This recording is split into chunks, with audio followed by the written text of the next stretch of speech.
황운하 원내대표입니다.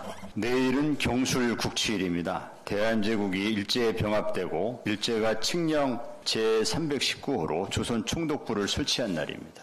윤석열 정권이 노골적인 친일 매국 행각에 나서고 있는 현재 경술 국치일이 알려주는 역사적 교훈을 되새겨 보겠습니다. 대한제국은 외세에 의존하다가 망했습니다. 고종이 외세에 의탁해 권자를 유지하려다가 망했습니다. 일본, 러시아, 미국이 각축을 벌이는데 열강의 욕망에 편승해서 왕권을 지키려 했습니다.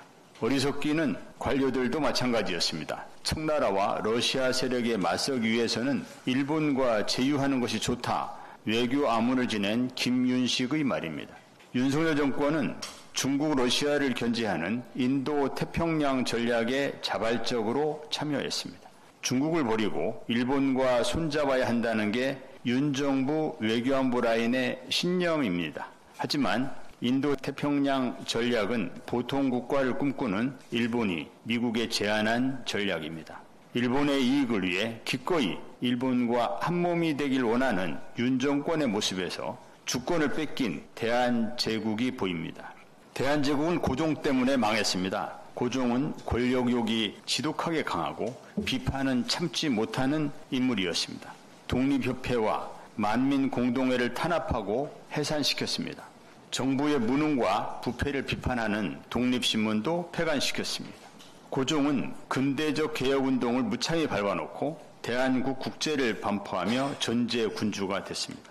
을사늑약 당시 고종은 일반 인민의 의향을 살핀다며 거절 의사를 표명했지만 이토 히로부미로부터 귀국은 헌법 정치도 아니며 소위 전제군주국 아니냐는 놀림과 반박을 당했습니다. 윤석열 정권은 정권의 무능과 부패를 비판하는 단체와 언론인을 탄압합니다. 공영방송을 장악하고 민영화도 했습니다. 시행령 통치와 기록적인 거부권 행사로 국회의 입법권도 무력화시키고 있습니다. 윤 대통령은 무소불위의 권력을 탐하고 비판에는 경로합니다. 일제가 대한제국을 먹어치우는 데는 무능하고 권력욕에 가득 찬 고종이 필요했습니다.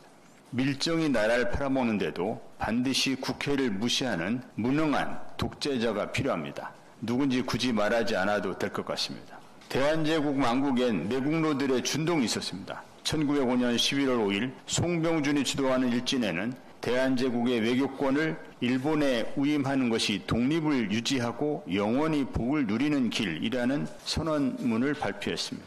을사늑약 체결 전후로 관료들은 일제로부터 상당한 뇌물도 받았습니다. 중국의 언론인 양계초는 일본 병탄 조선기에서 이렇게 썼습니다.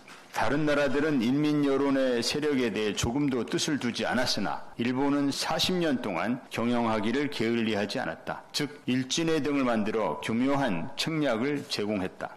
윤석열 정권은 뉴라이트라 불리는 친일파들을 3대 역사 교육기관 수장에 앉혔습니다. 이들은 한결같이 헌법 전문을 부정하며 1948년 건국을 주장합니다. 일제강점기에는 일본의 신민만 있었다는 주장도 합니다. 헌법 전문은 부정되고 독립운동은 반국가 활동이 됩니다. 21세기 일진회의 주장을 받아들이면 일제의 식민 지배가 정당화되고 맙니다.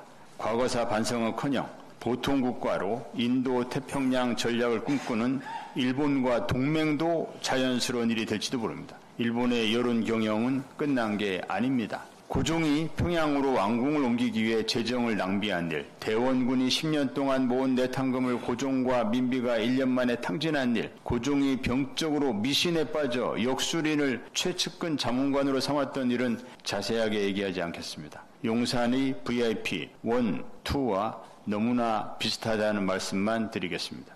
윤석열 대통령과 비견되는 인물은 전두환도, 박정희도, 이승만도 아닌 바로 고종입니다. 경술 국치를 하루 앞두고 대한제국 망국사에서 윤석열 정권이 보이는 이 한심한 현실에 분노가 치밀어 오릅니다. 대한제국이 일제에 병탄되는 데는 어리석고 욕심 많고 배신에 능한 군주 한 명이면 좋겠습니다. 대한민국이 같은 길을 가지 않기에 오늘 대한제국 망국사를 상세히 길게 좀 말씀드렸습니다. 이상입니다.